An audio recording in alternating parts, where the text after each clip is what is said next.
ফের পথ দুর্ঘটনার খবর সামনে আসছে।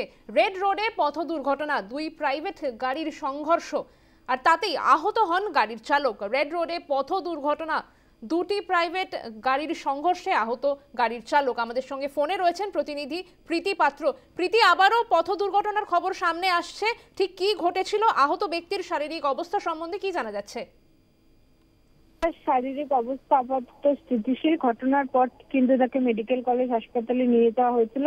এখনো হাসপাতালেই তিনি চিকিৎসাধীন রয়েছে, এমনটা আমরা জানতে পারছি। এবং সকাল 8টা নাগাদ কিন্তু দুর্ঘটনা ঘটে।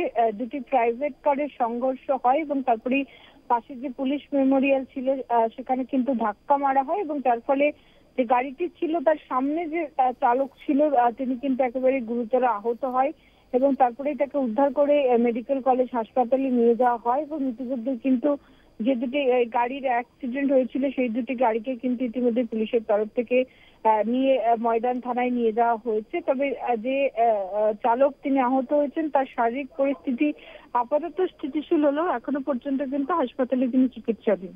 অনেক ধন্যবাদ প্রীতি, আমাদের সঙ্গে ফোনে ছিলেন প্রতিনিধি প্রীতি পাত্র। রেড রোডে পথ দুর্ঘটনা, দুটি গাড়ির সংঘর্ষে আহত গাড়ির চালক।